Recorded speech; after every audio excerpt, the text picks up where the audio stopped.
Hello everyone, welcome to definite success Pathshala. मैं आपकी Hindi educator Rupali Verma. भाई आज हम चल रहे हैं क्लास 10th की तरफ। तो आप सभी देखते हैं 9th 10th में पढ़ाती रहती हूँ दोनों ही क्लासेस, लेकिन ये ध्यान रखना है कि दोनों क्लासेस को मैं पैरेलली अगर कवर कर रही हूँ तो आप लोग भी ध्यान देकर बहुत अच्छे से पढ़ें। और बात करें अगर क्लास 10th की, तो मैंने कोर्स ए और बी दोनों ही पढ़ाया है।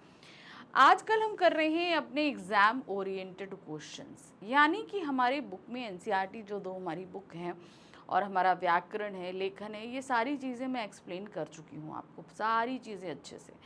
चाहे आपका काव्य खंड हो, गद्य खंड हो, सारी चीज़ों को मैंने डिटेल में एक्सप्लेनेशन दिया है। एनसीईआरटी क्वेश्चंस कराए हैं, डीपीपी सॉल्यूशंस कराए हैं। कोर्स ए और बी दोनों की ही मैं अगर बात करूँ तो ठीक है ना, दोनों में ही। तो क्लास 10th कोर्स ए और कोर्स बी में हमारी जो बुक्स हैं, दो बुक्स चलती हैं, उन सबको मैंने कवर किया, व्याकरण किया, लेखन कवर किया। अब मैंने जब ये सारी चीज़ें एक्सप्रेशन कवर कर ली, तो अब मैंने सोचा कि चलो भाई अब एग्ज़ाम्स की प्रिपरेशन भी शुरू करी जाए, क्योंकि एग्ज़ाम्स में ज़्यादा समय तो बचा नहीं है भाई। अक्टूबर चल रहा है, नवंबर, दिसंबर, जनवरी, फेब, 15 फरवरी से आपके शुरू, मतलब मात्र मान के चलिए 4 महीने का समय है ना। हाँ, 15 अक्टूबर हो गया। अब 15 फरवरी तक की हम बात करें, अगर 15 फरवरी जो अटेंटिव डेट सीबीएसई ने दी है कि 15 फरवरी से हमारे एग्ज़ाम्स बोर्ड के शुरू हो जाएंगे, मात्र 4 महीने हैं। तो पिछली बार का अगर हम देखें तो सबसे पहला एग्ज़ाम हमारा हिंदी का ही गया था, तो हम तब तक पूरी प्रिपरेशन कर चुके थे। तो हमारा टारगेट ये है कि हम दिसंबर तक अपना सब कुछ ख़त्म कर लें। सिर्फ जनवरी हमारा रिवीजन का टाइम बचेगा और हम सैम्पल पेपर सॉल्व करेंगे, बस। ठीक है ना। तो चलिए, अब हम जब धीरे धीरे आगे बढ़ रहे हैं, तो सबसे पहले एग्जाम ओरिएंटेड क्वेश्चंस में हमारे पास में आया हमारे मल्टीपल चॉइस क्वेश्चन, यानी कि हमारे ऑब्जेक्टिव और सब्जेक्टिव में सबसे पहले हमने पिक किया अपना ऑब्जेक्टिव क्वेश्चन। ऑब्जेक्टिव क्वेश्चंस की बात करें तो वो सिर्फ हमारी class 10th Hindi course B की हमारी जो बुक है, वो सिर्फ और सिर्फ स्पर्श भाग 2 से ही हमारे मल्टीपल चॉइस क्वेश्चंस आ रहे हैं। ठीक है, संचयन से नहीं आएंगे। तो हमने इसमें करीबन आपके 14 चैप्टर हैं। कितने? 14 चैप्टर्स हैं। तो इन 14 चैप्टर्स में हमने आपको अभी तक काव्यखंड करा दिया है और गद्यखंड में आ गए हैं। तो 14 चैप्टर में से अभी तक हम आपको 11 चैप्टर करा चुके हैं। 12, 13, 14 से 3 चैप्टर बचे हैं जिनके हमारे मल्टीपल चॉइस क्वेश्चन हैं। इनको कवर अप करने के तुरंत बाद हम मोस्ट इम्पॉर्टेंट क्वेश्चन शुरू कर देंगे, जो हमारे सब्जेक्टिव क्वेश्चन हैं। ठीक है, तो कमर कस के रेडी रहिए। मैं पूरा प्रॉपर आप लोगों को पढ़ा रही हूँ, तो उसको थोड़ा ध्यान देते हुए चलिएगा। ठीक है, तो चलिए अब हम बढ़ते हैं अपने आज की वीडियो पे। जैसा कि आप देख रहे हो, class 10th Hindi course B की हमारी बुक है स्पर्श भाग 2। इसका गद्य खंड है, पहले काव्य खंड है। पहले 1 to 7 चैप्टर हमारे काव्य खंड में रहे, 8 to 14 चैप्टर हमारे गद्य खंड में है। ठीक है, तो अगर हम देखें तो 8, 9, 10, 11 4 चैप्टर अभी तक हम करा चुके हैं। आज हम करने के लिए जा रहे हैं चैप्टर नंबर 12, जो कि है अब कहाँ दूसरे के दुख से दुखी होने वाले। ठीक है, इस चैप्टर में अब जैसे हमने बताया कि आपके जो एग्ज़ाम है उसमें क्वेश्चन सिर्फ एक तरीके से आ रहे हैं, वो हैं गद्यांश आधारित। काव्यखंड से काव्यांश आधारित आएंगे, गद्यखंड से गद्यांश आधारित आएंगे।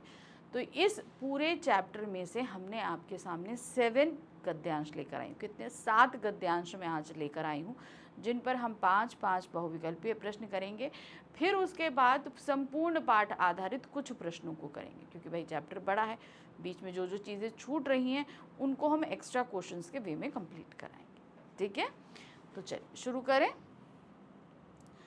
सबसे पहला है, क्या दिया है? निम्नलिखित गद्यांशों को ध्यानपूर्वक पढ़कर पूछे गए प्रश्नों का सही विकल्प चुनिए। तो एक गद्यांश है, इसे हम ध्यान से देखिए। चैप्टर हम पढ़ चुके हैं, तो हमें समझने में ज़्यादा समय नहीं लगना है। हम इस गद्यांश को पढ़ेंगे और इस पर आधारित 5 प्रश्न करेंगे। ऑब्जेक्टिव सेक्शन एक ऐसा रहेगा, याद रखिए, मल्टीपल चॉइस जो क्वेश्चंस का जो सेक्शन आएगा, मैंने कहा ना बहुत कम मार्क्स का आ रहा है। टोटल पूरे पेपर में सिर्फ 16 मार्क्स के ही मल्टीपल चॉइस क्वेश्चंस आ रहे हैं, जिनमें 5 मार्क्स आपके आएंगे काव्यखंड से और 5 मार्क्स आएंगे आपके गद्यखंड से, और बाकी बचे हुए 6 मार्क्स आएंगे आपके अपठित गद्यांश से। ठीक है, तो ये सेक्शंस ऐसे हैं जिनमें आप पूरे पूरे नंबर्स ले सकते हो बहुत कम समय में। तो इस पे आप थोड़ा वर्क करना। चलिए 7 गद्यांश में पहला गद्यांश पढ़ते हैं। कई सालों से बड़े बड़े बिल्डर समुद्र को पीछे धकेलकर उनकी ज़मीन को हथिया रहे हैं। अब यहाँ पर बिल्डर्स ज़मीन को हथिया कैसे रहे हैं, जैसे मैंने बताया ना कि जो समुद्र का एरिया होता है उस पे भी मिट्टी डाल डाल के अपने एरिया को बढ़ाया जा रहा है, जिससे वहाँ पे कंस्ट्रक्शन किया जा सके। अब इसमें आप देख सकते हैं दुबई में जैसे एक पूरा का पूरे आइलैंड सी पाम आइलैंड बना दिया गया, पूरा आर्टिफिशियल जो है वो क्या कहते हैं टापू बनाए गए हैं, जहाँ पर घर, शॉपिंग मॉल, पता नहीं क्या क्या सारी चीज़ें बनी हुई हैं, ठीक है ना। तो ये क्या कर रहे हैं बिल्डर्स, समुद्र के एरिया में अब ज़मीन बना रहे हैं। भाई पॉपुलेशन जिस हिसाब से बढ़ रही है उस हिसाब से हम लोग के लिए रहने के लिए ज़मीन कम पड़ती जा रही है। अब धीरे धीरे ज़मीन बढ़ाने जैसी काम हो रहा है, ठीक है। तो समुद्र को पीछे धकेल कर ज़मीन हथियाने का मतलब है समुद्र में भी ज़मीन, समुद्र की ज़मीन जहाँ पर समुद्र था वहाँ पर भी मिट्टी डाल के उसे ऊंचा किया जा रहा है, बढ़ाया जा रहा है, ताकि वहाँ पर बिल्डिंग्स बन सके। बेचारा समुद्र लगातार सिमटता जा रहा है। अब समुद्र भी इतना बड़ा है, वो भी कह रहा है कि ठीक है चलो ले लिया थोड़ी देर, कोई बात नहीं। पहले उसने अपनी फैली हुई टांगें समेटी, यानी कि उसका थोड़ा ज़मीन ली, वो शांत रहा, थोड़ा सिमट कर बैठ गया। फिर जगह कम पड़ी तो उकड़ू बैठ गया, यानी कि उन्होंने और ज़मीन ली तो चलो ठीक है और दे दो। अब जैसे होता है ना, कोई बंदा ठीक है भैया मुझे इतना दे दो, ठीक है ले जाओ और दे दो, ले जाओ। लेकिन जब ज़्यादा बढ़ता है तो फिर होता है ना कि भाई इतना कैसे ले रहा है, वही हिसाब हुआ। जितना बड़ा है उतना ही गुस्सा देर से आएगा, लेकिन भयानक आएगा। फिर खड़ा हो गया, जब खड़े रहने की जगह कम पड़ी तो गुस्सा आ गया। जो जितना बड़ा होता है उसे उतना ही कम गुस्सा आता है, परंतु आता है तो रोकना मुश्किल हो जाता है। जैसे मैंने बताया ना कि जो जितना बड़ा होता है उसे गुस्सा देर से आएगा, कम आएगा, लेकिन जब आएगा तब बहुत भयानक आता है। और यही हुआ। उसने एक रात अपनी लहरों पर दौड़ते हुए 3 जहाज़ों को उठाकर बच्चों की गेंद की तरह 3 दिशाओं में फेंक दिया। अब यहाँ पर पूरी तरीके से उन्होंने समुद्र का मानवीयकरण कर दिया कि समुद्र को एक इंसान बता दिया। अब उसको गुस्सा आया तो उसने क्या किया, अपने पर चलते 3 जहाज़ों को अलग अलग दिशाओं में फेंक दिया। अब यहाँ पर तात्पर्य क्या है कि समुद्र में तूफान आया, उस तूफान के चलते ये जहाज इधर उधर फेंक दिए गए, 3 दिशाओं में फेंक दिया। एक वर्ली के समुद्र के किनारे जा गिरा, ठीक है, दूसरा बांद्रा के कार्टर रोड के सामने औंधे मुंह, और तीसरा गेटवे ऑफ इंडिया पर टूट फूट कर सैलानियों का नज़ारा बना। बावजूद कोशिश वे फिर से चलने फिरने के काबिल नहीं रहे। तो यहाँ पर सीधे सीधे उन्होंने बताया कि समुद्र ने जो जहाज उठाकर फेंक के, उनकी कंडीशन ऐसी थी कि भाई उसको मरम्मत करके दोबारा चलने फिरने लायक वो नहीं रहे, पूरी तरीके से बेकार हो गए, ठीक है। तो ये बताया गया समुद्र को कितना गुस्सा आया, कैसे आया, ये सारी चीज़। अब इस पर हमारे पास 5 प्रश्न हैं। पहला प्रश्न है, प्रस्तुत गद्यांश में लेखक ने किस समस्या की ओर इंगित किया है। समस्या क्या थी कि बिल्डर्स जो हैं वो ज़मीन ले रहे थे और समुद्र को जगह कम पड़ रही थी। चलिए देखिए, बड़े बड़े बिल्डर के कार्य पर। दूसरा है समुद्र का गहरा होना, प्राकृतिक असंतुलन के कारण व दुष्प्रभाव, चलने फिरने के काबिल ना होना। तो सीधे सीधे हमने यहाँ पर क्या देखा है, वो है आपका प्राकृतिक असंतुलन के कारण दुष्प्रभाव। प्राकृतिक असंतुलन, आप बोलोगे मैम इसमें तो प्राकृतिक असंतुलन क्या था, मैं आपको बताती हूँ। हर चीज़ के लिए अपनी एक जगह डिसाइडेड है, ठीक है, ज़मीन इतनी है, समुद्र इतना है। अब क्या हो रहा है कि जब हमारी पॉपुलेशन बढ़ रही है, पोल्यूशन बढ़ रहा है, इसकी वजह से प्राकृतिक असंतुलन हो रहा है। इसी वजह से देखिए कि आप ये देखते होंगे कि पहले जो समुद्र में जो तूफ़ान आते थे वो बहुत कम आते थे, और अगर आते भी थे तो समुद्र में ही आते थे, समुद्र में ही ख़त्म हो जाते थे, जो लैंड सरफेस उस पर नहीं छूने पाते थे। लेकिन अब देखिए क्या है, इस असंतुलन ने ये सारे जो तूफ़ान बन रहे हैं ये ज़मीन पर आने लगे। कहेंगे आप तो बोलोगे मैम इसमें तो तूफ़ान की कोई बात ही नहीं हुई, कैसे नहीं हुई आप बताइए। समुद्र ने 3 जहाज उठाकर कैसे फेंक देगा, उसमें जहाज, भाई समुद्र में तूफ़ान आए हैं तभी तो वो जहाज उसमें फंसे और इधर उधर आ जाके गिरे ना। समुद्र लिटरली थोड़ी ना ऐसे उठाएगा ऐसे फेंक देगा, ऐसा तो नहीं करेगा। समुद्र में तूफ़ान आए तब ये सारे, तो ये तूफ़ान क्यों आए, ये आए प्राकृतिक असंतुलन के कारण। क्योंकि हमारी जो जगह है, हमारी जो ज़मीन है, उस ज़मीन को छोड़कर बिल्डर्स आगे बढ़ रहे हैं। बिल्डर आगे बढ़ रहे हैं तो समुद्र का जाहिर सी बात है सी लेवल एक अपना एक सरफेस होता है। अब मान लीजिए सी लेवल यहाँ ये तक है तो ज़मीन यहाँ तक है, तो इसलिए सब पानी यहाँ आकर यहाँ से वापस चला जाता है। अब हम कहेंगे नहीं, यहाँ अब समुद्र नीचा होता है, ज़मीन ऊंची होती है, तभी वो पानी से ऊपर रहती है। ठीक है, अब हमारी ज़मीन यहाँ तक थी तो समुद्र यहाँ से आके लहरें आके वापस जा रही थी। अब उन्होंने कहा भाई ज़मीन कब पड़ रही है, हम इसका लैंड का जो सरफेस है उसको बढ़ा देते हैं। हमने यहाँ तक बढ़ा के यहाँ से ले आए, फिर समुद्र यहाँ से आके वापस जाने लगा, फिर यहाँ से हमने ले आए, तो धीरे धीरे हमने क्या हुआ, हमने समुद्र की जगह को लिया ना। अब समुद्र का जो पानी है वो तो अपनी जगह से उस तरीके से बढ़ता रहेगा, धीरे धीरे क्या होगा, उसमें प्रेशर पड़ेगा, और प्रेशर पड़ेगा तो तूफान आएंगे, है ना। नेक्स्ट आते हैं, लेखक ने धरती को किसकी बताया है, किसका बताया है। भाई सभी हैं, नदियाँ पहाड़ जितने प्राणी सभी की धरती है ना, किसी एक की तो नहीं है, सभी के रहने वालों की धरती है। तो क्या यहाँ पर है, नदियों समुद्रों की, मनुष्यों की, पशु पक्षियों की, उपर्युक्त सभी की। तो यहाँ पर क्या बताया गया है कि ये जो आपकी धरती है ये सभी के लिए, ईश्वर ने सभी के लिए बनाई है।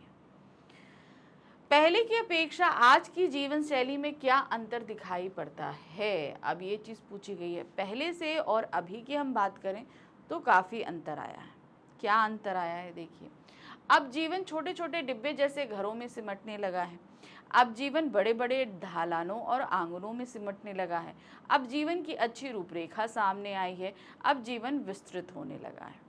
ठीक है, अच्छा आप लोग नोटिस करेंगे कि जो गद्यांश हमने पढ़ा है उससे थोड़े से अलग क्वेश्चन से ऐसा होगा, आपके एग्जाम में भी होगा ऐसा। इसीलिए रीज़न ये है कि भाई चैप्टर तो हमारा पढ़ा है, उससे रिलेटेड क्वेश्चंस पूछे जा रहे हैं, गद्यांश रखा गया है लेकिन उसके आगे पीछे का भी आपसे पूछा जाएगा। ठीक है, तो यहाँ पर अगर हम देखें कि पहले की अपेक्षा जीवन शैली में क्या अंतर आया, तो हमारा जीवन जो है अब छोटे छोटे डिब्बानुमा घरों में, जिन्हें हम फ्लैट्स कहते हैं, उनमें सिमटता जा रहा है। ये चीज़ हुई है ना पहले की अपेक्षा। तो अब जीवन छोटे छोटे डिब्बे जैसे घरों में समेटे। पहले आप देखें ना, इतने बड़े बड़े घर होते थे, बीच में एक बड़ा सा आंगन होता था, घर के बाहर बहुत बड़ा सा गार्डन होता था। लेकिन अब क्या है, आप देखिए बालकनियाँ भी बहुत छोटी छोटी सी होती हैं कि 4 आदमी खड़े हो जाए तो उस बालकनी में जगह नहीं बचती। घर में कमरे भी छोटे छोटे हैं, आंगनों का तो नामो निशान नहीं है। तो इस तरीके से क्या हमारा जो जीवन शैली है वो छोटे छोटे घरों में सिमट गई है। संसार के टुकड़ों में बंटकर एक दूसरे से दूर होने का क्या कारण है। संसार टुकड़ों में बंटकर एक दूसरे से दूर दूर हो गया है, अलग अलग देशों में बंट गया है ना भाई। कहीं देखिए कितने सारे कंट्रीज़ हैं, है ना, कितनी सारी कंट्रीज़ हैं। आप देखेंगे ये सब अलग अलग इन्होंने अपनी अपनी सीमाएं बना रखी हैं। तो देखिए क्या है, बढ़ती स्वार्थ भावना।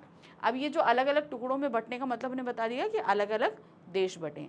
अब इनका कारण पूछा गया है, क्या है, बढ़ती स्वार्थ भावना, आपसी प्रेम भाव का अभाव होना, आपस में प्रेम का अभाव होना, पारिवारिक सौहार्द की कमी होना, या उपर्युक्त सभी।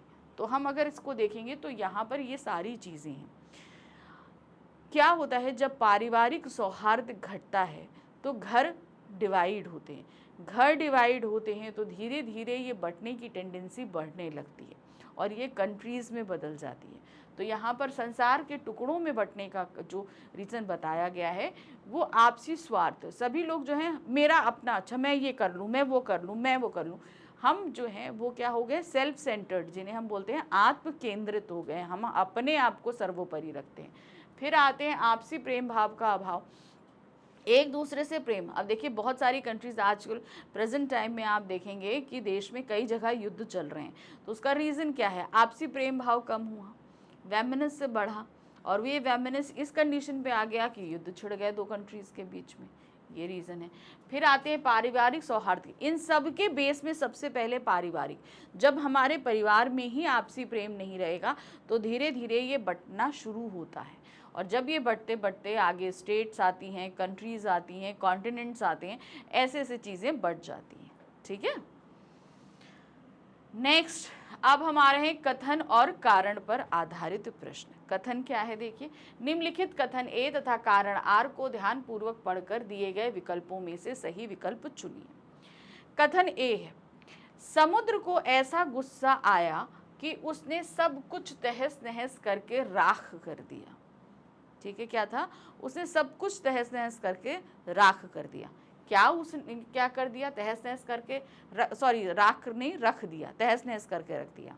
ठीक है। दूसरा है, समुद्र ने 3 जहाजों को गेंद की तरह उठाकर बाहर फेंक दिया और वे इतना चकनाचूर हो गए कि फिर यात्रा के लायक ना बचे। सही बात है, उसे गुस्सा आया, उसने 3 जहाज फेंके और उनकी हालत बुरी हो गई। तो यहाँ पर हम ये देख रहे हैं कि कथन जो है वो गलत है। उसको गुस्सा इतना आया कि उसने सब तहस नहीं किया था, उसने सिर्फ 3 जहाज फेंके थे। इसलिए कथन गलत है लेकिन कारण सही है। समझ में आया? सब कुछ तहस, यहाँ पर अगर होता कि उसे इतना गुस्सा आया कि 3 जहाज उसने तहस नहस करके रख दिए तो कथन सही होता, लेकिन उसने सब कुछ तहस नहस नहीं किया था, सिर्फ 3 जहाजों को किया था। तो कथन गलत है, कारण आर सही है। चलिए अब हम आ गए अपने दूसरे गद्यांश पे। दूसरा गद्यांश क्या दिया गया है, इसको भी ध्यान से पढ़ते हैं। दुनिया कैसे वजूद में आई, पहले क्या थी, किस बिंदु से इसकी यात्रा शुरू हुई, इन प्रश्नों का उत्तर विज्ञान अपनी तरह से देता है। अब जैसे हम लोग अगर दुनिया की बात करें तो ये हम लोग देखते हैं कि भाई टुकड़ा एक अलग हुआ, फिर उसके बाद उसमें से टकराव हुआ, एक ग्रह आके और टकराया, फिर उसमें से चांद अलग हुआ। पहले धरती बहुत गर्म थी, फिर धीरे धीरे यहाँ एटमॉस्फेयर बना, ना जाने कितने करोड़ों सालों तक यहाँ बारिश होती रही, एसिड था, फिर उसके बाद बारिश होती रही, बारिश होने से यहाँ समुद्र बना, समुद्र बनने से एटमॉस्फेयर आया। तो बहुत सारे जो हैं विज्ञान इसको अपने अपने तरीके से एक्सप्लेन करता है कि बाकी धरती कैसे वजूद में आई। धार्मिक ग्रंथ अपनी अपनी तरह से बताते हैं। धार्मिक ग्रंथों का अपने अपने तरीके से कहना है कि भाई धरती की उत्पत्ति को लेकर संसार की रचना भले ही कैसे हुई हो, लेकिन धरती किसी एक की नहीं है। समझ में आया? हम कह रहे हैं किसी भी तरीके से इस धरती को बनी, लेकिन ये धरती इस धरती पर सभी रहने वाले लोगों के लिए है, किसी एक के लिए नहीं। लेकिन आजकल आप क्या देखेंगे, जो प्राणियों में सर्वोच्च प्राणी है वो है मनुष्य। प्राणी का मतलब होता है जितनी भी लिविंग स्पीसीज हैं इन सभी में आते हैं। ठीक है, तो उन सभी प्राणियों में सर्वोच्च प्राणी बोला जाता है मनुष्य, क्योंकि इसके पास बुद्धि है सोचने समझने करने की, इसलिए इसको सर्वोच्च प्राणी बोलते हैं। और इस प्राणी ने इस पूरी धरती पे अपना अधिकार समझ रखा है, वो अपने हिसाब से अपने लिए चलता है, ना वो प्रकृति की परवाह करता है, ना जानवरों की परवाह करता है, ना पक्षियों की परवाह करता है। उसको जिस हिसाब से जितना चाहिए उस हिसाब से करता है। लेकिन एक्चुअल में तो ये धरती हम सभी के लिए बनी थी, है ना, सबके लिए बनी थी। रचना भले ही कैसे हुई, लेकिन धरती किसी एक की नहीं है। पंछी, मानव, पशु, नदी, पर्वत, समंदर आदि की इसमें बराबर की हिस्सेदारी है। यानी कि इस पृथ्वी पर जितने लिविंग नॉन लिविंग थिंग जितने भी हैं, इन सभी की बराबर हिस्सेदारी है। नदी, पहाड़, पर्वत, पशु, पक्षी, कीट मकोड़े, सब कुछ की हम बात करें तो यह और बात है कि इस हिस्सेदारी में मानव जाति ने अपनी बुद्धि से बड़ी बड़ी दीवारें खड़ी कर दी। हमने कहा ना कि सबसे बड़ा जो बुद्धिजीवी है वो है मानव, और उसने अपनी उस बुद्धि के चलते इस पूरे संसार में अलग अलग रूप से जो है दीवारें खड़ी करी है। पहले पूरा संसार एक परिवार के समान था, अब वह टुकड़ों में बंटकर एक दूसरे से दूर हो चुका है। पहला संसार एक परिवार था, टुकड़ों में बंटने का मतलब क्या हो गया, ये अलग अलग देशों में बंट गया है। पहले बड़े बड़े दालानों आंगनों में सब मिलजुल कर रहते थे। क्या होता था, पहले एक घर होता था, एक घर में पता चला दादा हैं, परदादा हैं, चाचा, ताऊ, बुआ, पता नहीं कितना पूरा परिवार भरा पूरा रहा करता था, ऐसा होता था। और अभी भी आप गांव वगैरह में जाएंगे तो ये सारी चीज़ें, जिसे हम बोलते थे जॉइंट फैमिली, अब हम लोग सभी न्यूक्लियर फैमिली में रहने गए, माँ बाप बच्चा, बस इसको बोलते हैं न्यूक्लियर। कभी कभी कहीं कहीं तो आप देखेंगे क्या कहते हैं, आप सिंगल पेरेंट्स को देखेंगे, खाली माँ है बच्चा है, बस काम खत्म, मिलजुल कर रहते थे। अब छोटे छोटे डिब्बे जैसे घरों में जीवे समेटने लगे। पहले घर बड़े बड़े होते थे, लोग इतने सारे रहते थे, तो अब क्या हो गया, जैसे जैसे परिवार छोटे होते गए वैसे वैसे घर छोटे हो गए। अब हम छोटे छोटे घरों में रहते हैं, फ्लैट्स में रहते हैं। ठीक है, मानव के धरती पर अधिकार जमाने के कारण संसार छोटे छोटे टुकड़ों में बंट गया है। मानव ने अपनी बुद्धि का इस्तेमाल किया तो क्या हुआ कि भाई हम अलग धर्म के, हमारी कंट्री अलग होगी, हमारी अलग है, हमारी मान्यता अलग होगी, हमारी कंट्री अलग होगी। इस तरीके से क्या हुआ, अलग अलग कंट्रीज में ये पूरा संसार बंट गया। बढ़ती हुई आबादी ने समंदर को पीछे सरकाना शुरू कर दिया, पेड़ों को रास्तों से हटाना शुरू कर दिया, और फैलते हुए प्रदूषण ने पंछियों को बस्ती से भगाना शुरू कर दिया। अब क्या हुआ, जैसे अब मानव की जो है जैसे जैसे पॉपुलेशन बढ़ी, उसने क्या किया, रहने के लिए जगह चाहिए, रहने के लिए जगह चाहिए तो उसने जंगलों को काटा, काट कर अपने लिए जगह बनाई, समंदर की जगह भी लेनी शुरू करी। अब पेड़ों को काटा तो वो जंगल क्या कहते हैं, जानवरों के थे। अब हम जब अपनी टेरिटरी बढ़ा रहे हैं, इंसान जब वहाँ रहेंगे, पेड़ों को काटा तो वो पशु पक्षी कहीं ना कहीं और ज़्यादा जंगल में चले गए, और जो नहीं गए वो हम ही मानवों की बस्ती में रहने लगे। अब देखिए हम ही लोगों के घरों में घोंसले बनते हैं कि नहीं बनते हैं? आप देखेंगे अक्सर हम लोग के यहाँ सांप बिच्छू निकल आते हैं। हमने उनकी जगह पर कब्जा किया है, वो हमारी जगह पर नहीं आ रहे, ये उनकी जगह थी और अब हम उनकी जगह पर रह रहे हैं। तो हम जो हैं वो घुसपैठिए हैं, वो घुसपैठिए नहीं है, ठीक है।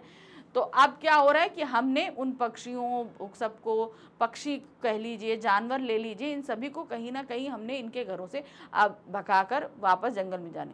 अब आप देखते हैं आजकल अक्सर न्यूज़ में हम लोग देखने को मिल रहा है कि भाई कहीं शेर टहल रहा है पेट्रोल पंप के पास, कहीं रास्ते में शेर है, कहीं हाथी है, कहीं बड़े बड़े सांप निकल रहे हैं। तो ये सब चीज़ें क्या हैं, वो अपनी उनको हमने भाई ये सारे लोग, ये सारी चीज़ें, जैसे अब शेर की हम बात करें तो ये अपने एक एरिया को बना कर रहता है। अब एक जंगल में अगर मान लीजिए 4 शेर हैं, वो 4 शेरों के लिए वो एरिया कम पड़ रहा है, तो वो क्या करेंगे, वो मनुष्यों की जगह पे आना शुरू कर देंगे। होता है कि नहीं होता है? तो ये सारी चीज़ें हो रही हैं। बारूदों की विनाश लीलाओं ने वातावरण को सताना शुरू कर दिया है। भाई मनुष्य ने जैसे डेवलपमेंट किए, अब हमने जंगल काटे, जंगल काट के हम ये देख रहे हैं कि अरे भाई इतना बड़ा पहाड़ है, हम इस पे कैसे रहेंगे, इसमें रास्ता बनाना है।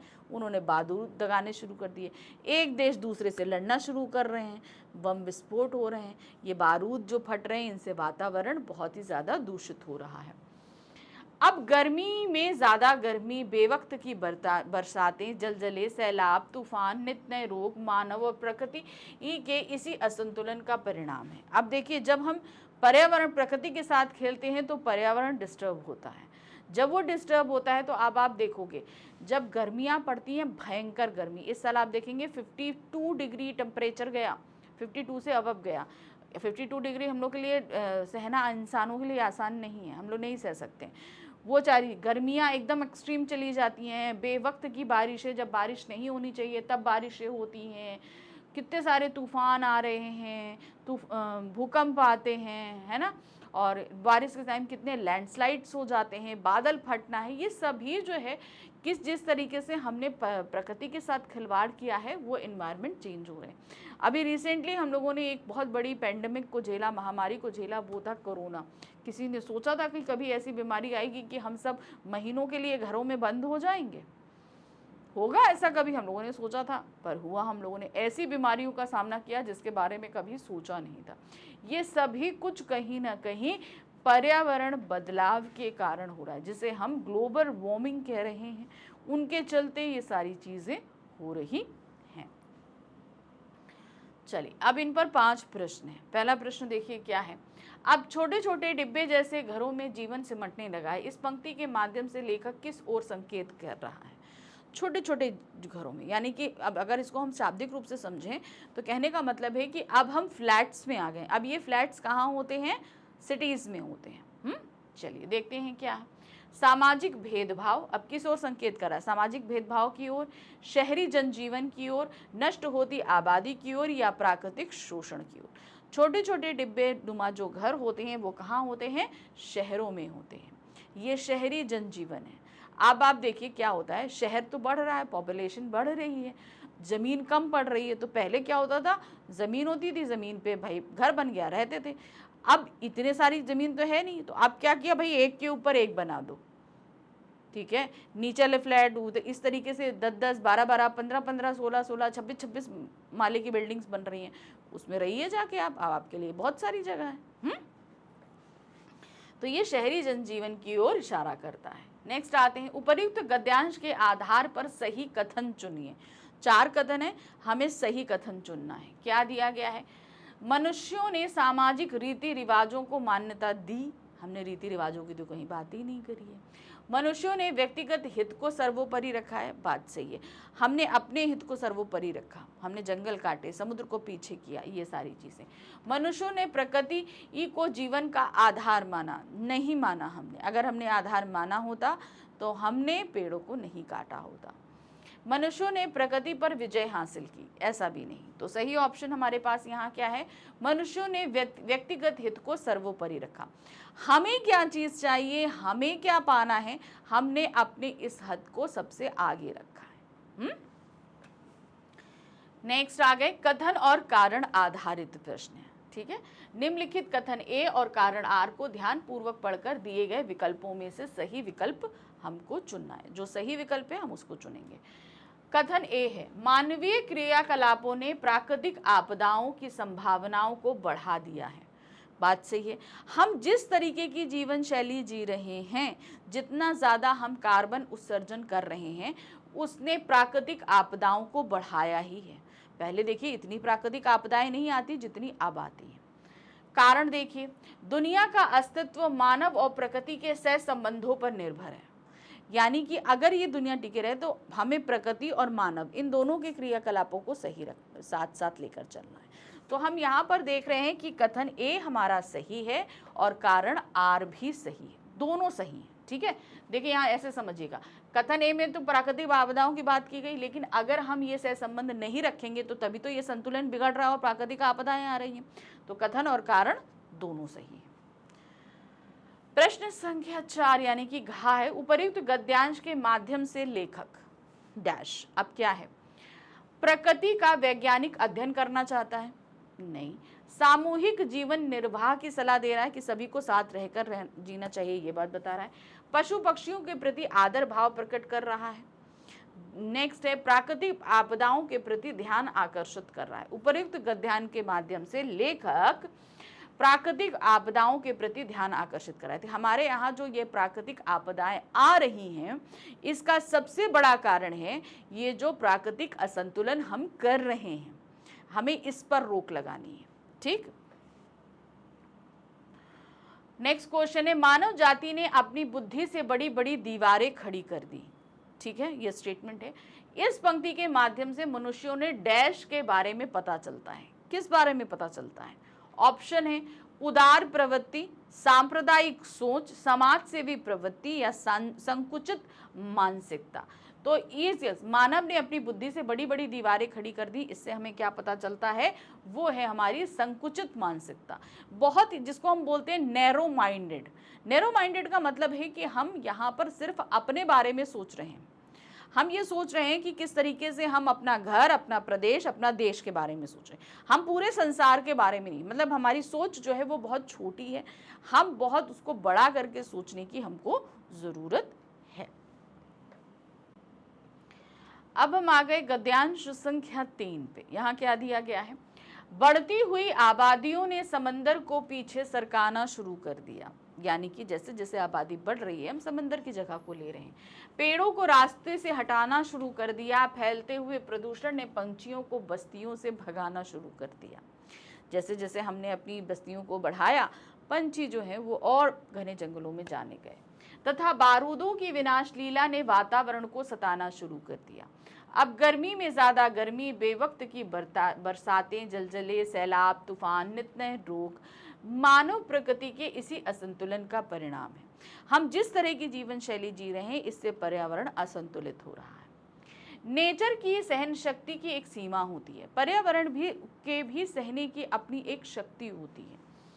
नेचर के गुस्से का एक नमूना कुछ साल पहले बंबई यानी मुंबई में देखने को मिला। कहाँ देखने को मिला? मुंबई में।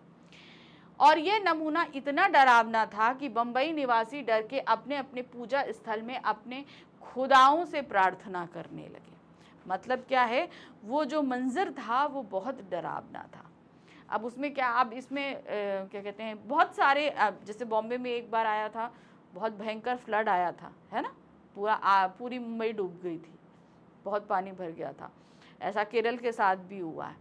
तो लोग इतना ज़्यादा डर गए थे कि वो ईश्वर से प्रार्थना करने लग गए थे। पहला प्रश्न है इस पर, बढ़ती हुई आबादी का प्रकृति पर क्या प्रभाव पड़ा है। जाहिर सी बात है कि हमने जो है वो जंगलों को काटकर अपने लिए बस्तियां बनाना शुरू कर दिया है। तो क्या है, पेड़ों को काटा जाना है, प्रदूषण के कारण पंछियों की प्रजातियों का नष्ट होना है, समुद्र के किनारे बड़ी बड़ी इमारतें बनाकर उनके स्वरूप को सीमित करना है, उपर्युक्त सभी। तो बढ़ती हुई आबादी का प्रकृति पर ये सभी प्रभाव पड़ा है।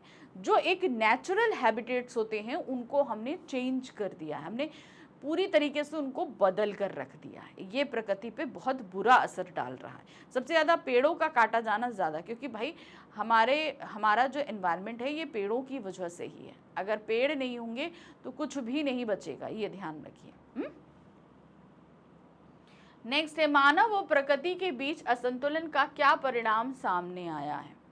ठीक है, आप जो अस्वाभाविक रूप से मौसम चक्र को बदलते देख रहे हैं, एक्सट्रीम कंडीशंस देख रहे हैं, नए नए रोग देख रहे हैं, बहुत सारी चीज़ें हो रही हैं। तो क्या है, बिन मौसम बरसात का होना, नए रोगों का आगमन, प्राकृतिक आपदाओं का आना, उपर्युक्त सभी। तो बात सही है, मानव और प्रकृति के असंतुलन का परिणाम ये सभी हुआ है। बिना मौसम के बारिश होती है, जब बारिश होनी ही नहीं चाहिए तब बारिश हो रही है। नए नए रोग आ रहे हैं, जैसे मैंने कोरोना की बात करी थी, इस पेंडेमिक के बारे में हम लोगों ने कभी सोचा था, वो ऐसा रोग आई।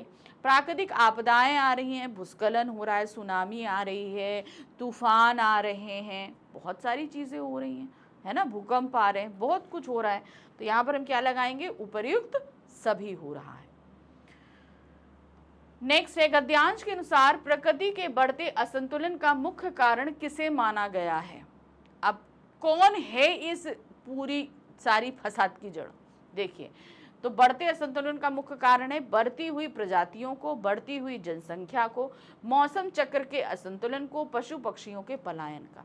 तो इसका सबसे बड़ा जो कारण है वो है बढ़ती हुई जनसंख्या। भाई मनुष्य आज से तो पृथ्वी पे नहीं रह रहा है, वो तो बहुत पहले से रह रहा है। लेकिन जब ये मनुष्य जो है कम था तादाद में तो पर्यावरण पूरा सही था। लेकिन जैसे जैसे जनसंख्या बढ़ रही है, लोगों की नीड्स बढ़ रही हैं, लैंड रिक्वायरमेंट बढ़ रही है, सारे संसाधन चाहिए, तो हम क्या कर रहे हैं, हम प्रकृति को ये नुकसान, क्योंकि भाई बेस हम पूरी तरीके से डिपेंड तो एनवायरनमेंट प्रकृति पर ही है कि नहीं है, है ना। खाना पीना, रहना, सांस लेना, सभी कुछ तो भाई प्रकृति पर ही है।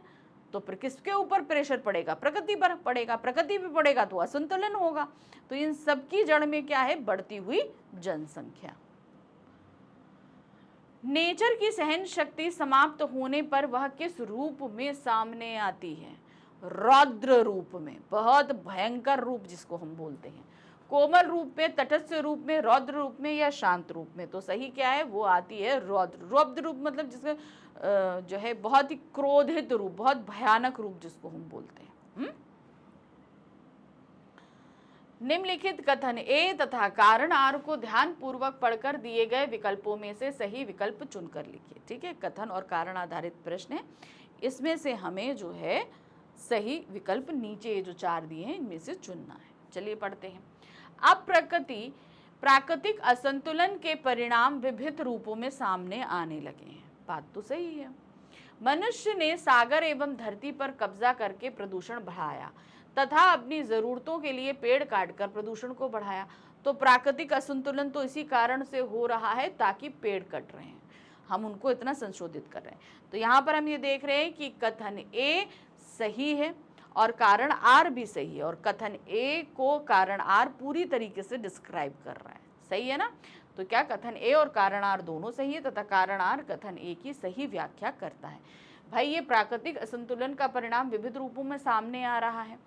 अब ये प्राकृतिक असंतुलन क्यों हुआ, क्योंकि हमने धरती पर कब्जा करके प्रदूषण को बढ़ाया है। ठीक है। अब हम आ गए गद्यांश संख्या 4 में। हमने आपको कितना बताया है कि आपके पास में 7 गद्यांश में लेकर आएंगे। तो अब हम पहुंचे हैं चौथे गद्यांश में। ग्वालियर में हमारा एक मकान था, हमारे लेखक का। उस मकान के दालान में 2 रोशनदान थे। तो जो मकान था उस मकान का पर था वहाँ पर 2 रोशनदान, जिसको हम ऊपर की तरफ खुलने वाला देते हैं। उसमें कबूतर के एक जोड़े ने घोंसला बना लिया। एक बार बिल्ली ने उचक कर 2 में से एक अंडा तोड़ दिया। तो घोंसला था, घोंसले में 2 अंडे थे। बिल्ली तो भाई बिल्ली, उसने चढ़ी और उसमें से एक अंडा गिराकर तोड़ दिया। मेरी माँ ने देखा तो उसे दुख हुआ। उसने देखा, मतलब हमारे लेखक की माँ ने उसे देखा तो उन्हें दुख हुआ कि बेचारा कबूतर का एक अंडा टूट गया। फिर उसने स्टूल पर चढ़कर दूसरे अंडे को बचाने की कोशिश। माँ ने सोचा कि भाई एक अंडा तो कबूतर का टूट गया है, चलो भाई दूसरा अंडा तो हम कम से कम बचा लें, नहीं तो बेचारे कबूतर परेशान हो जाएंगे। कोशिश की, लेकिन इस कोशिश में दूसरा अंडा उसके हाथ से गिर के टूट गया। अब माँ कोशिश कर रही है उसको बचाने के लिए, इससे क्या हुआ, दूसरा अंडा गिरकर टूट गया। कबूतर परेशानी में इधर उधर फड़फड़ा रहे थे। अब बेचारे के दोनों, जिसके दोनों अंडे टूट जाएं तो कबूतर तो दुखी होंगे ना। वो बेचारे दुखी होकर इधर से उधर फड़फड़ा रहे थे। उनकी आंखों में दुख देखकर मेरी माँ की आंखों में आंसू भर आया, क्योंकि वो एक माँ थी और एक माँ की तकलीफ समझ रही थी। इस गुनाह को खुदा से मुआफ कराने के लिए उसने पूरा दिन रोज़ा रखा। उन्हें लगा कि भाई मेरे हाथ बहुत बड़ा गुनाह हो गया है, तो उन्होंने खुदा से प्रार्थना करते हुए पूरा दिन का रोज़ा रखा। रोज़ा का मतलब होता है ना कुछ खाएंगे ना कुछ पिएंगे, ईश्वर से प्रार्थना करते रहेंगे। दिन भर कुछ खाया पिया नहीं, सिर्फ रोती रही और बार बार नमाज पढ़कर खुदा से इस गलती को मुआफ करने की दुआ मांगती रही। तो मतलब क्या, उन्होंने ना कुछ खाया ना पिया, बस पूरा दिन खुदा से प्रार्थना करती रही कि उनसे जो गुनाह हुआ है उसको किसी तरीके से मुआफ कर दीजिए। ठीक,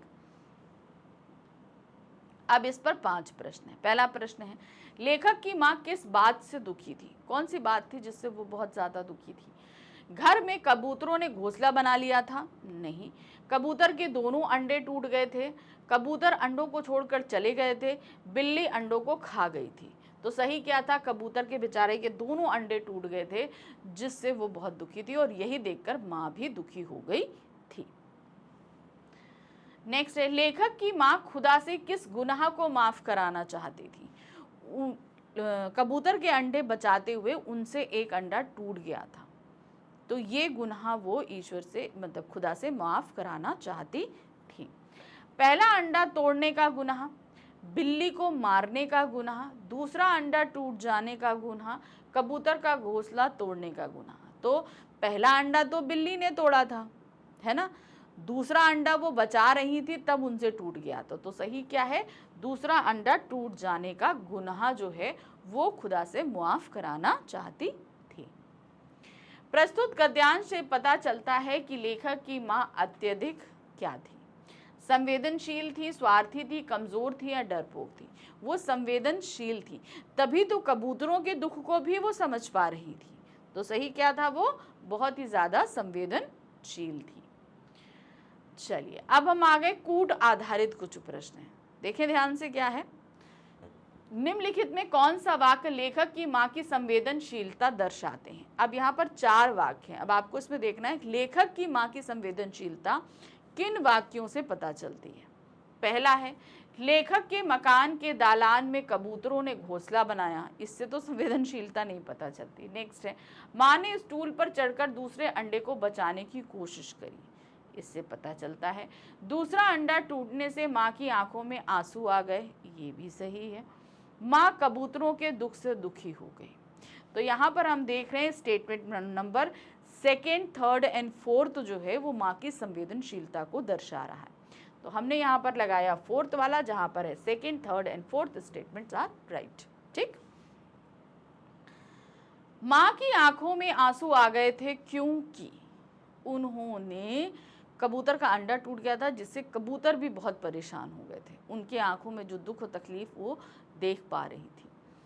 कबूतर का अंडा बिल्ली ने तोड़ दिया था इसलिए आया था। कबूतर का अंडा लेखक की माँ से टूट गया था। लेखक की पत्नी ने कबूतर का अंडा तोड़ दिया था। कबूतर की आंखों में दुख देखकर व्यथित हो गई थी। तो अब यहाँ पर सही क्या है, माँ की आंखों में आंसू क्यों आए थे? भाई अंडा तो उनसे टूटा था, तो ये तो कबूतर का अंडा लेखक की माँ से टूट गया था, ये तो सही है। लेकिन जब उन्होंने कबूतर की आंखों में दुख देखा था तो वो और ज्यादा दुखी हो गई थी। तो सही क्या है, कबूतर की आंखों में दुख देखकर व्यथित हो गई थी, वो बहुत ज्यादा दुखित हो गई थी। चलिए अब हम आ गए अपने गद्यांश संख्या 5 पे, इसको ध्यान से पढ़ लेते हैं। हाँ, क्या है? कई वर्षों से बड़े बड़े बिल्डर समुद्र को पीछे धकेलकर उसकी जमीन को हथिया रहे थे।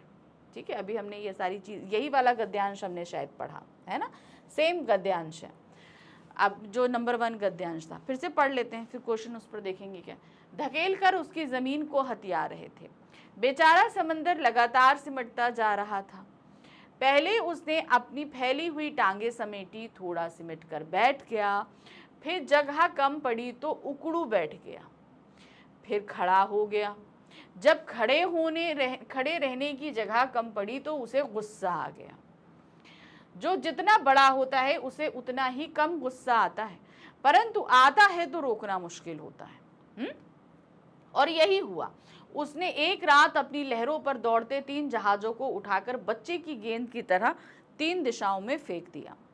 जो पहले बंबई की वर्ली में गिरा, वर्ली समुद्र के किनारे पर आकर गिरा। दूसरा बांद्रा के कार्टर रोड के सामने औंधे मुंह गिरा, और तीसरा गेटवे ऑफ इंडिया पर टूट फूट कर सैलानियों का नजारा बना। बावजूद कोशिश वह फिर से चलने फिरने के काबिल नहीं हुए, यानी कि फिर से उन्हें बनाकर चलने फिरने के काबिल बनाने की कोशिश की गई, मगर वो दोबारा चल नहीं पाए। चलिए अब इन पर 5 प्रश्न देखिए। यहाँ पर ये गद्यांश दोबारा लेने का सिर्फ सेंस यही है कि ये कई बार आपके पास में आ चुका है, जितनी बार आएगा तो जाहिर सी बात है वो इम्पोर्टेंट बन जाता है। चलिए देखिए, समुद्र के सिमटते जाने का क्या कारण था? समुद्र जो सिमटता जा रहा था, इसका रीजन क्या था? पानी की कमी होना, समुद्र के किनारे बिल्डरों द्वारा नई इमारतों का निर्माण करना, समुद्र के किनारों को पानी ना मिल पाना, या जमीन का अतिक्रमण करना। तो इसका सही रीजन क्या था? वो था आपका समुद्र के किनारे बिल्डरों द्वारा नई इमारतों का निर्माण करना। उनकी जमीन हथिया रहे थे, ठीक है ना, इस वजह से वहां पर जमीन कम पड़ रही थी। नेक्स्ट आते हैं, पहले उसने अपनी फैली हुई टांगे समेटी। पंक्ति में उसने शब्द किसके लिए प्रयुक्त किया गया? किसके लिए? पहले उसने अपनी फैली हुई टांगों को समेटा, तो उसने कौन है? वो है समुद्र के लिए। समुद्र के लिए इस्तेमाल की गई है ना। देखिए, लेखक के लिए, समुद्र के लिए, बच्चे के लिए, या सैलानियों के लिए? तो यहाँ उसने शब्द इस्तेमाल किया गया है समुद्र के लिए। नेक्स्ट आते हैं, जो जितना बड़ा होता है उसे उतना कम गुस्सा आता है। यह पंक्ति किस संदर्भ में कही गई है? देखिए, हम जैसे मान लीजिए आप घर के बुजुर्ग ही लीजिए, आप घर के बुजुर्ग लेंगे ना, आप बहुत करेंगे उन्हें उतनी जल्दी गुस्सा नहीं आएगा, लेकिन छोटे बच्चों को गुस्सा बहुत जल्दी आता है। आप देखिए, छोटे छोटे बच्चे जो है ना, बहुत शॉर्ट टेम्पर्ड होते हैं, गुस्सा बहुत जल्दी आएगा। लेकिन घर के जो बुजुर्ग होंगे, दादाजी दादी जी, इन लोगों को गुस्सा देर से आता है। तो सीधे का मतलब है कि उन लोगों के अंदर सहनशीलता बढ़ जाती है। चीज़ों को देखना और सहन करने की जो टेंडेंसी होती है वो उनके अंदर थोड़ी ज़्यादा होती है।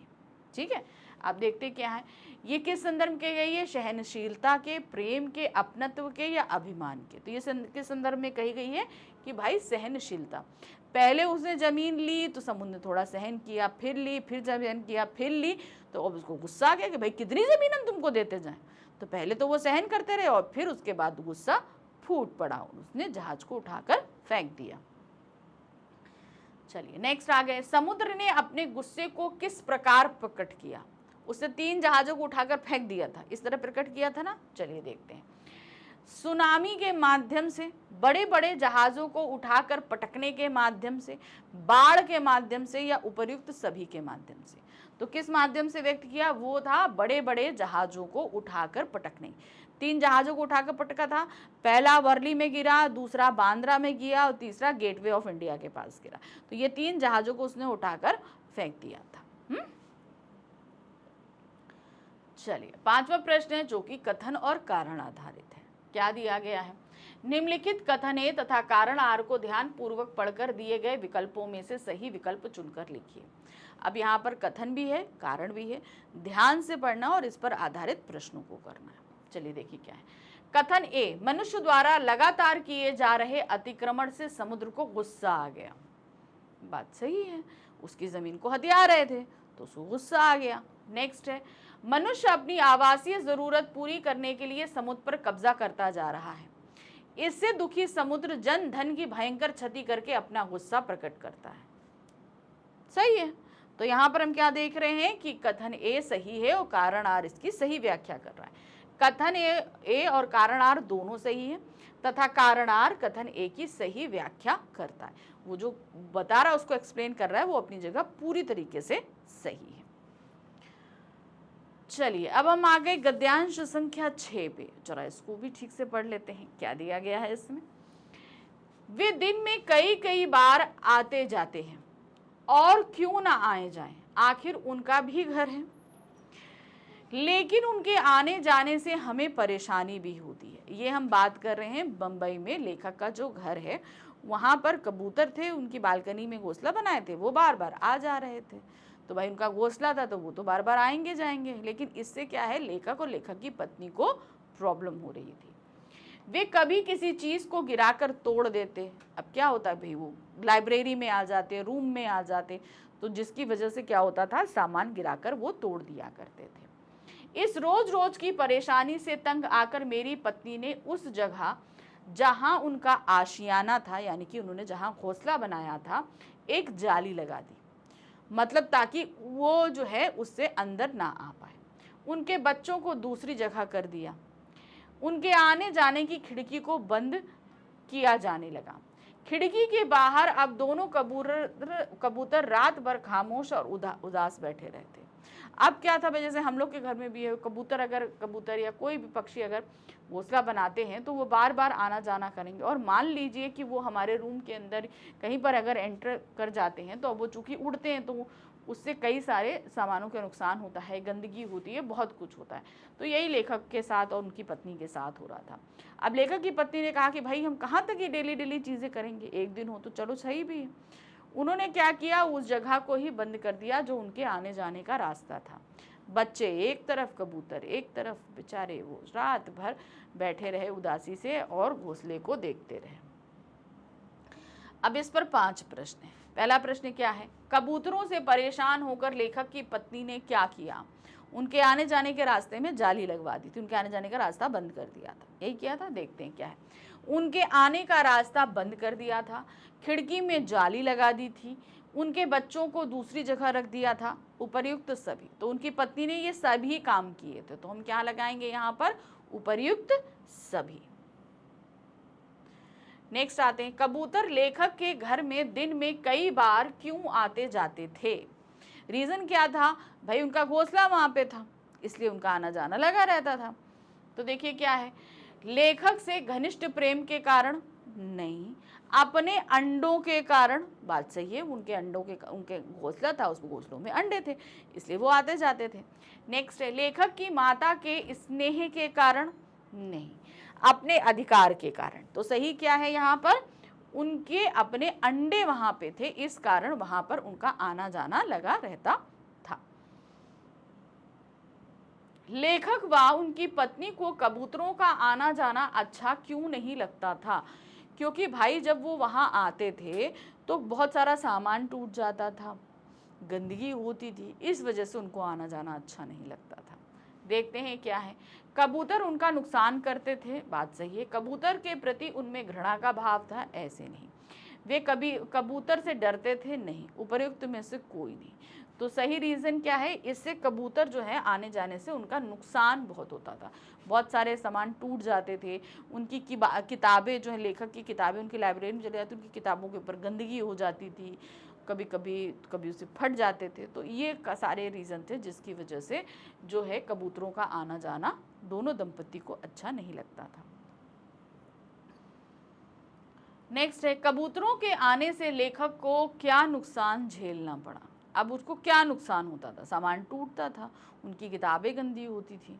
देखिए क्या है, पुस्तकालय की किताबें गंदी हो गई थी, सही है, चीज़ें गिरकर टूट गई थी, ये भी सही है, पहला दूसरा सही है, भोजन खा जाते थे, तो सही क्या है, पहला और दूसरा दोनों सही है। उनकी पुस्तकालय की जो पुस्तकें हैं वो भी गंदी होती थी और जो उनका सामान है वो भी गिर के टूट जाया करता था, तो पहला और दूसरा सही है।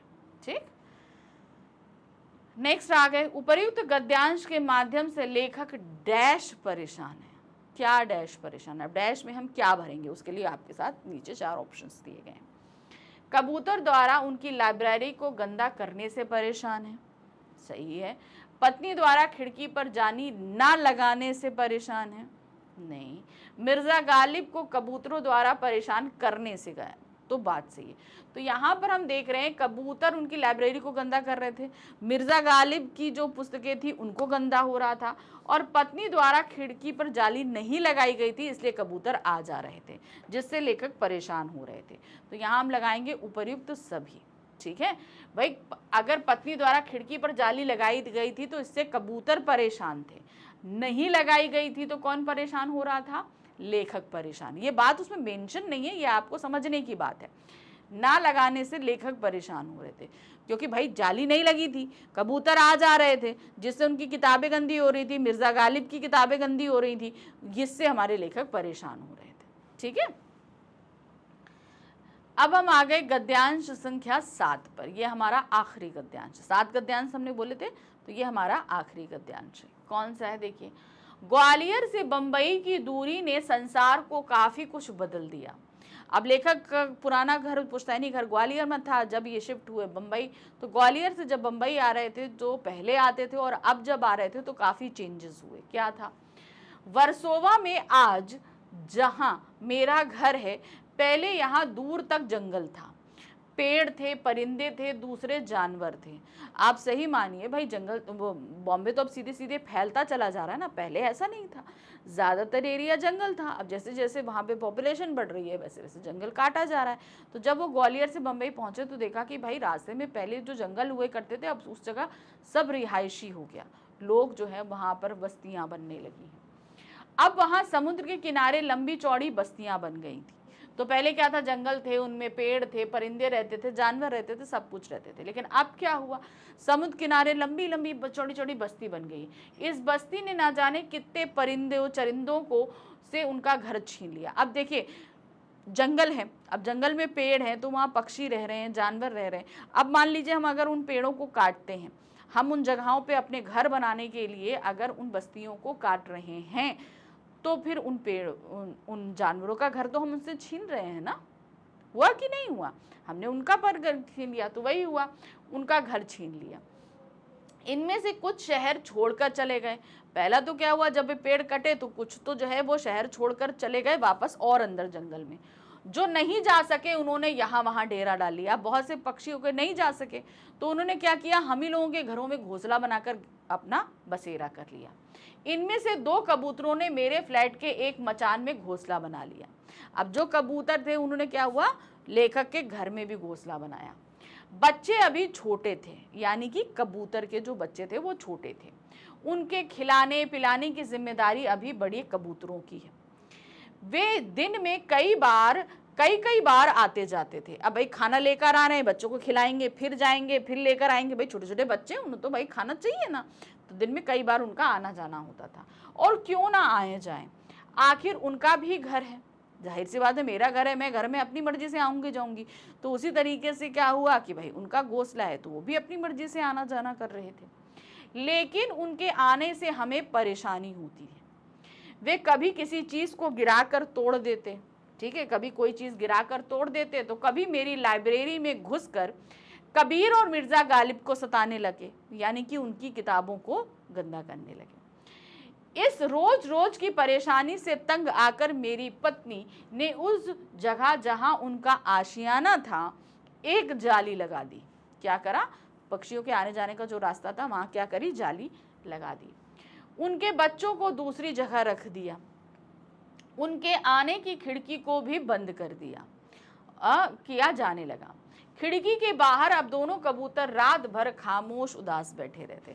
अब भाई बेचारों के बच्चे अंदर, वो इधर, तो अब वो चुपचाप बैठे हुए हैं। अब क्या करें, बच्चे भी चिल्ला रहे हैं, वो शांति से चुपचाप बैठे उदास कि वो अपने बच्चों तक नहीं पहुंच पा रहे हैं। अब इन पर 5 प्रश्न। पहला प्रश्न है, पहले वर्सोवा की क्या स्थिति थी? पहले वहां पर दूर दूर तक जंगल थे, है ना, तो ये स्थिति थी। दूर तक सुनसान था, समुद्र किनारे बस्ती थी, आवागमन के साधन थे या प्राकृतिक परिवेश था? तो सही क्या था, दूर दूर तक जंगल थे, यानी कि क्या हुआ, वर्सोवा पहले प्राकृतिक परिवेश था, दूर तक जंगल यानी कि प्राकृतिक परिवेश का होना था। नेक्स्ट है, इस बस्ती ने ना जाने कितने परिंदों चरिंदों से उनका घर छीन लिया।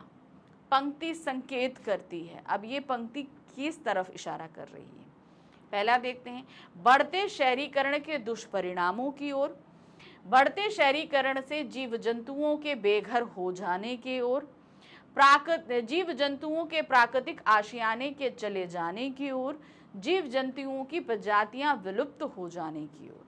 तो क्या था, पहले परिंदों चरिंदों का घर छीन लिया, तो जाहिर सी बात है इसमें क्या होगा, बढ़ते शहरीकरण से जीव जंतुओं के बेघर हो जाने का कारण। इतना शहरीकरण हुआ, इतना डेवलपमेंट हुआ कि भाई ये जो बेचारे पंछी थे, जानवर थे, इन सभी का घर जो है वो छीन लिया गया। जो नहीं जा सके उन्होंने यहां वहां डेरा डाल दिया। पंक्ति में डेरा डालने का आश्रय क्या है? यानी कि अपना पड़ाव बना लेना, यानी कि उस जगह पर अपने रहने की जगह बना लेना। डेरा मोस्टली क्या होता है ना, जैसे आप लोग देखते हैं बंजारे डेरा डालते हैं ना, भाई कुछ दिन यहाँ पर डेरा डाला, फिर उठाए, फिर चल दिया, तो एक तरीके से अस्थाई पड़ाव होता है। देखते हैं, स्थाई पड़ाव बनाना, अस्थाई पड़ाव बनाना, जबरदस्ती घर बनाना, किसी भी प्रकार से रहना, तो इसको क्या बोलेंगे? डेरा डालना। इसका मतलब होता है अस्थाई पड़ाव बना। मैंने आपको बताया ना, डेरा मोस्टली कौन डालते हैं? वो डालते हैं बंजारे लोग। अब बंजारे क्या होते हैं? पहले बंजारे ये होते थे रेगिस्तान में, पहले हुआ करते थे, तो अब तो वैसे तो और भी जगह पर होने लगे हैं। तो ये जो होते थे, कहते मान लीजिए रेगिस्तान में चल रहे हैं, वो ऊँटों पे लेके अपना सामान चलते थे, जहाँ कहीं उन्हें पानी और हरियाली दिखती थी, वहाँ पे कुछ दिन अपना टेंट वेंट डाल के कुछ दिन वहाँ रहते थे, वहाँ रहे, वहाँ पे उन्होंने रहा। फिर वहाँ से उठकर, फिर मान लीजिए वहाँ जो पानी था वो ख़त्म हो गया या जो भी कुछ हो गया, फिर वहाँ से उठकर वो फिर आगे चले जाते थे। तो मतलब उनके रहने वहने का जहाँ पे सही एनवायरनमेंट उनको मिलता था, वो जगह रहते थे। तो यहाँ पर डेरा पड़ाव डालने का मतलब क्या हो गया? डेरा डालना मतलब अस्थाई पड़ाव बनाना। अभी यहाँ पर बनाया है, अंडे दिए हैं, बच्चे बड़े हो जाएंगे, घोंसले से चले जाएंगे, उसके बाद उनका वो घोंसला खत्म, फिर अगली बार अंडे देते समय वो कहीं और घोंसला बनाएंगे। कबूतर लेखक के घर क्यों आया जाया करते थे? अपने बच्चों को बार बार खाना खिलाने के लिए वो आया जाया करते थे, है ना। उस घर में को अपना घर मानने के कारण, वहां अपना घोंसला होने के कारण, खिड़की खुली होने के कारण, अपने बच्चों के को खिलाने पिलाने के लिए। तो यहाँ पर सही क्या है? बार बार क्यों आया जाया करते थे? क्योंकि वहां उनका घोंसला था और वो बच्चों को खिलाने पिलाने के लिए भी आते थे। ठीक है, तो अब आप बोलोगे कि मैम इसमें क्यों नहीं लगाया, बच्चों को खिलाने पिलाने के लिए आया करते थे, वहाँ अपना घोंसला होने के कारण। तो देखिए, बच्चों वहाँ उनका घोंसला था, इसीलिए उसमें बच्चे थे और इसीलिए उनको खिलाना पिलाना। तो बेसिक जो मेन थी कि वो उनका घोंसला था, इसलिए हमने खिलाने पिलाने में इसीलिए लगाया, क्योंकि यहाँ पर हमारी पूरी बात अच्छे से क्लियर हो जाती। अगर हम यहाँ बोलते हैं कि उनके बच्चों को खिलाने पिलाने के लिए, तो यहाँ अपने बच्चों को खिलाने पिलाने का तात्पर्य क्या था? कि वो लेखक के घर में रह रहे थे, वो घोंसला इंडिकेट नहीं कर रहा था वहाँ पे। यहाँ पर घोंसला हम इसलिए बता रहे हैं क्योंकि ये पूरी बात को एक्सप्लेन कर रहा है। चलिए नेक्स्ट आते हैं। निम्नलिखित कथन तथा कारण को ध्यान पूर्वक पढ़िए तथा उसके बाद दिए गए विकल्पों में से कोई एक सही विकल्प चुनकर लिखिए। ठीक है, कथन और कारण पढ़ेंगे, इसमें जो भी विकल्प सही होगा हम यहाँ पर देखेंगे। कथन है, खिड़की के बाहर दोनों कबूतर रात भर खामोश और उदास बैठे रहते थे। ये कथन तो दिया हुआ है। कारण है, उनका आशियाना छिन गया था। ये भी सही है, हमें सही लग रहा है। तो यहाँ पर हम क्या लिखेंगे? कथन ए हमारा दोनों सही है और कथन आर कारण कथन की सही व्याख्या करता है। भाई दोनों उदास इसलिए बैठे थे क्योंकि उनका आशियाना छीन लिया गया था, उसी आशियाना में तो उनके बच्चे भी थे, है ना। ठीक, चलिए अभी हमारे गद्यांश आधारित जितने क्वेश्चंस थे वो हमारे सब खत्म हो गए। हमने अभी 7 जो है वो गद्यांश किए, उन पर आधारित हमारे क्वेश्चंस थे वो हमने कर लिए। अब हम कहाँ पर आ गए? अब हम आ गए हैं संपूर्ण पाठ। जैसे मैंने बोला था कि संपूर्ण पाठ आधारित भी हम कुछ प्रश्नों को करेंगे, तो अब हम उनको करने के लिए जा रहे हैं। ठीक है, पहला प्रश्न है, ग्वालियर से मुंबई के बीच लेखक ने एक बदलाव महसूस किया।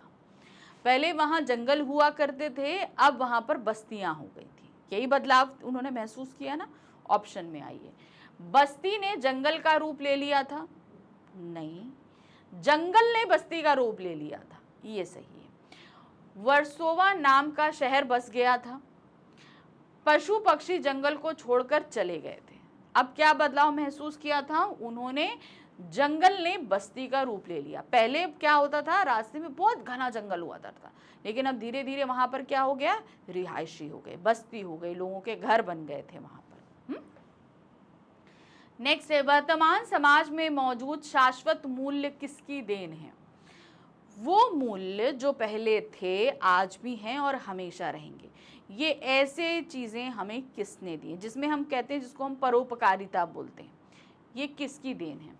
व्यवहारवादी व्यक्तियों की, आदर्शवादी व्यक्तियों की, प्रैक्टिकल आइडियलिस्टों की, या उपयुक्त सभी व्यक्तियों की? तो सही क्या है? ऐसे मूल्य जो हमको मिले हैं, जो पहले थे, आज भी है और हमेशा रहेंगे, जैसा कि मनुष्यता, परोपकारिता, ये मूल्य, ये किसने दिए हैं? ये दिए हैं आदर्शवादी व्यक्तियों ने। भाई अगर व्यवहार व्यक्ति देता तो वो तो स्वार्थी देता, लेकिन यहाँ पर वो मूल्य हैं जो हमेशा कार्यरत रहेंगे हर परिस्थिति में, तो वो आदर्शवादी व्यक्तियों द्वारा दिए गए हैं। प्रश्न संख्या 3 है, सुलेमान की क्या विशेषता बताई गई है? सुलेमान, जिन्हें बाइबल में सोलोमन कहा जाता है, उनकी क्या विशेषता बताई गई है पाठ में? कि भाई वो सभी पशु पक्षियों और जानवरों की आवाज जानते थे, उनकी भाषा जानते थे, ठीक है, और उसी भाषा में बात भी कर लेते थे। वह मनुष्यों की दिल की बात समझ लेता था, वह एक बादशाह था, वह अनेक भाषाओं का विद्वान था, वह जीव जंतुओं की भाषा समझता था। तो सुलेमान की विशेषता है कि वह जीव जंतुओं की भाषा को समझता था, जितने भी जीव जंतु सभी की भाषा को समझता था। तभी तो वो चींटियों वाली बात हुई थी ना। वो चींटियों को सुलेमान ने क्या कहकर धीरज बंधाया? अब क्या था भाई, एक बार एक रास्ते से सोलोमन का जो है वो काफिला आ रहा था, तो उसकी टापुओं की आवाज़ सुनकर बहुत सारी चींटियां, उन्होंने कहा भाई चलो चलो जल्दी से, नहीं तुम सब मारे जाएंगे। तो सोलोमन ने ये बात सुन ली चींटियों की, कहते नहीं मैं तुम सबका रखवाला हूँ, है ना, ये बात तो उन्होंने बोली थी। चलिए देखते हैं ऑप्शन में, मैं तुम्हें कुछ नहीं करूँगा, मैं तुम्हारी रक्षा करूँगा, मैं मुसीबत नहीं मोहब्बत हूँ, रखवाला हूँ, ये बात कही थी। मैं तुम्हें कुछ खाने को दूंगा, तो सही ऑप्शन यहाँ पर है कि मैं मुसीबत नहीं मोहब्बत हूँ, रखवाला हूँ। ये बात सुलेमान ने जब सुन ली थी, तो उन चींटियों को बोला था कि भाई मेरी वजह से तुम्हें कोई नुकसान नहीं होगा, मैं तुम्हारी रक्षा करूंगा। प्रश्न संख्या 5 है, शेख अयाज किस भाषा में कविता की रचना करते थे? शेख अयाज सिंधी भाषा के कवि थे। किसमें थे? सिंधी भाषा के। सिंधी में, हिंदी में, उर्दू में या अंग्रेजी में? तो सही हमने आपको क्या बताया? सिंधी भाषा में। प्रश्न संख्या 6 है, लेखक की मां सूर्य अस्त होने पर क्या करने के लिए मना करती थी? वो पेड़ों को नुकसान पहुंचाने के लिए मना करती थी। चलिए देखते हैं क्या क्या दिया है। दिया बाती करने को, खेलने को, खाना खाने को, या पेड़ों के पत्ते तोड़ने को? तो किस लिए मना करती थी? पेड़ों के पत्ते तोड़ने के लिए मना किया करती थी। नेक्स्ट आते हैं नंबर 7, शेख अयाज के पिता ने खाना खाते समय अपने बाजू पर क्या देखा?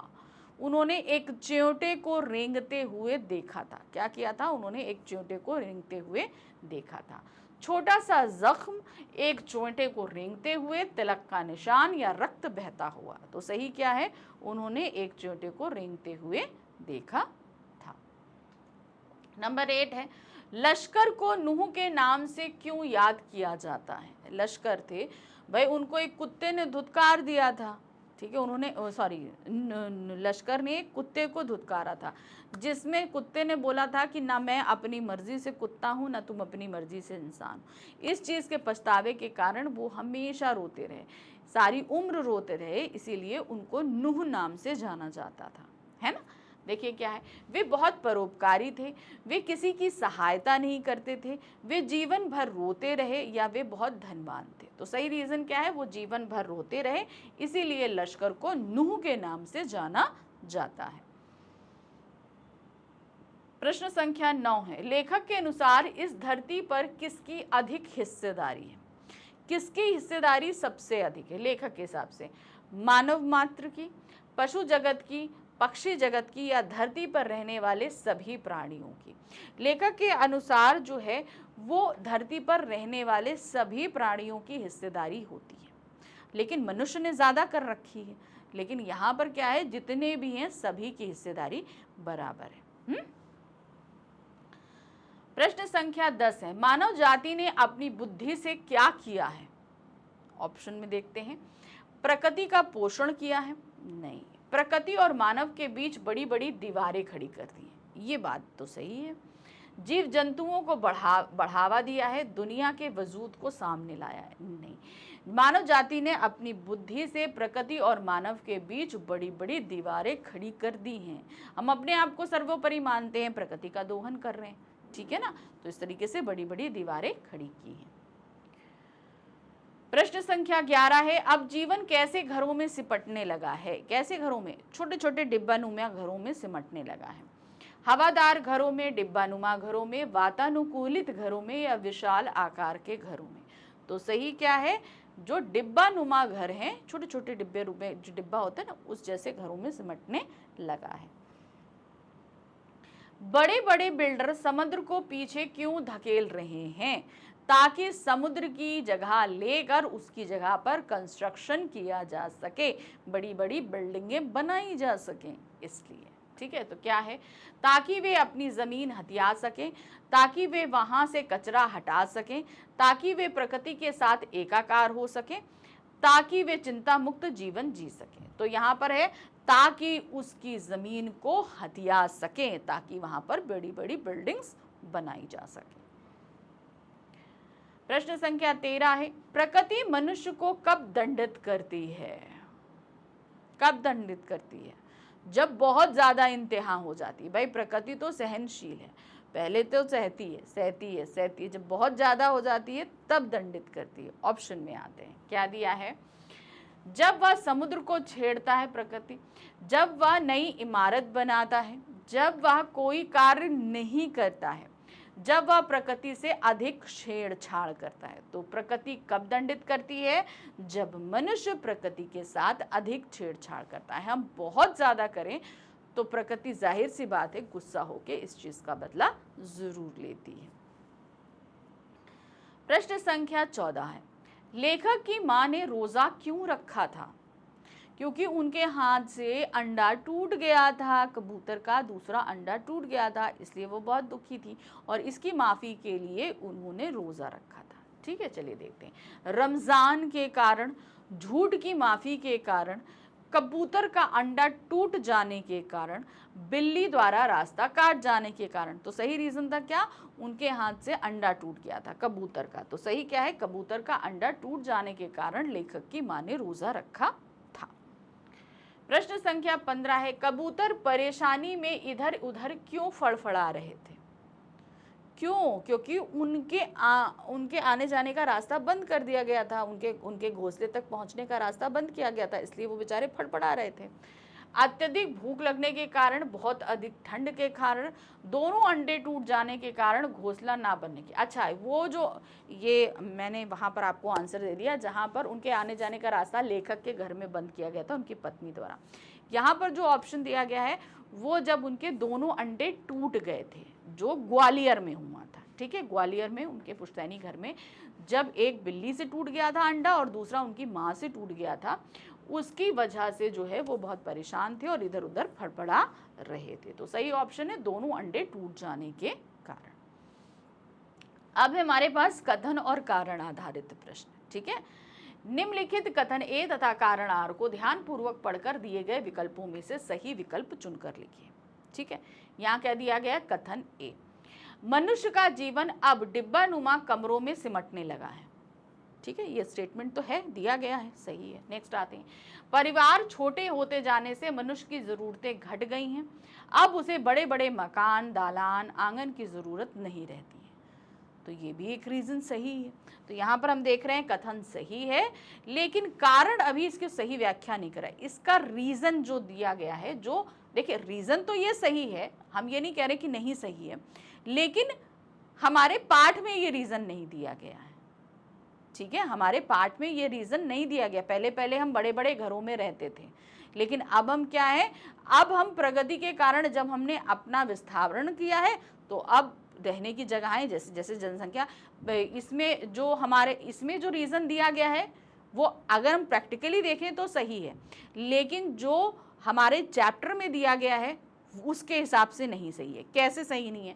क्योंकि मनुष्य का जीवन अब डिब्बानुमा घरों में सिमटने लगा है। इसका रीज़न ये है कि अब हमारी जनसंख्या बढ़ रही है, तो अब हमारे पास इतनी ज़मीन नहीं है कि हम बड़े बड़े घरों में रहें, और अब हम मजबूर हो गए हैं कि हम ज़मीन में नहीं हवा में रहने के लिए, इस वजह से अब हम फ्लैट्स में रहने लगे हैं। इस वजह से ये छोटे छोटे घरों में हमारे परिवार सिमटते जा रहे हैं, हम रहने के लिए मजबूर हैं। ये रीज़न पाठ में दिया गया है, ठीक है। तो पाठ के हिसाब से अगर हम देखें तो कारण सही है, लेकिन कथन इस बात की गलत व्याख्या कर रहा है। प्रश्न संख्या 17 है, यहाँ पर कूट आधारित प्रश्न है, पढ़ें, देखिए क्या है। निम्नलिखित में से कौन सा वाक्य ग्वालियर से मुंबई के मार्ग में बस्तियां बसने के प्रकृति और वातावरण पर हुए प्रभाव को दर्शा रहा है?